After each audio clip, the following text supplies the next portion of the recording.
Kosova do të luajë më datë 15 nëntor përballë Slovenisë. Transferta mund t'i sigurojë Dardanëve vendin në fazën play-off për botrorin 2026. Kështu do të mjaftonte vetëm një barazim për të arritur këtë ëndër. Situata është e paprecedent për Federatën Slovene, e cila për herë të parë ditën e djeshme pasi nisi shitjen e biletave u detyrua ta pezullojë përkohësisht.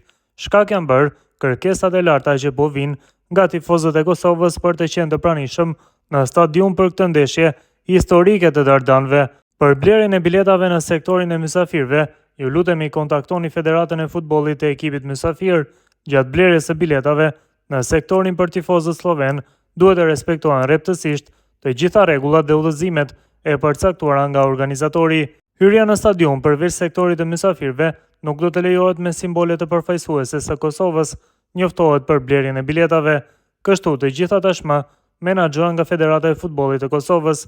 Megjithatë tashmë tifozët e Kosovës duket se kanë siguruar bileta në numër të konsiderueshëm përderisa u pezullua shitja e tyre. Ndeshja e parë mes dy ekipeve e zhvilluar në Prishtinë në stadiumin Fadil Vokri përfundoi në barazim pa gola.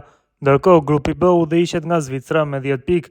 Kosova vjen e dyta me 7 pikë pas 2 fitoreve ndaj Suedisë, Slovenia e treta me 3 pikë dhe në fund Suedia me 1 pikë. Pas fitores së madhe të arritur në Suedi, janë rritur edhe gjasat e Kosovës për të kualifikuar në play-offin e Kupës së Botës. Me statistikat e reja të bëra nga Football Meets Data, Kosova tani ka 75% shanse për të shkuar në play-off. Dardanët renditen në pozitën e dytë, ndërsa ka nevojë vetëm për 1 pikë në Sloveni për të kualifikuar së paku në play-off.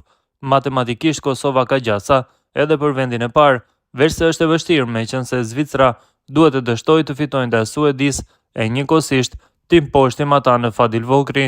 Kujtojmë se Zvicra mbetet lideri aktual me 10 pikë pas 4 xhirove në grupin B, derisa e dyta është Kosova me 7, ndërsa Slovenia renditet e treta me 3 pikë. Suedia zë pozitën e fundit pa shanse me vetëm 1 pikë.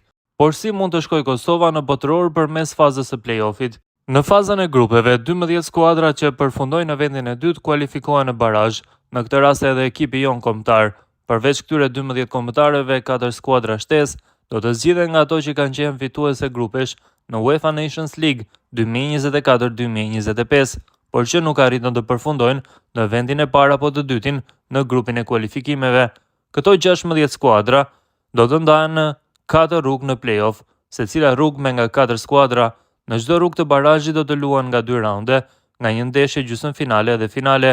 Fituesi i finales në atë rrugë do ta pres biletën për në botrorin amerikan. Pra nga çdo rrugë e play-offit në botror shkon nga një kombëtare dhe në total 4 ekipe do të kualifikohen përmes play-offit nga Europa.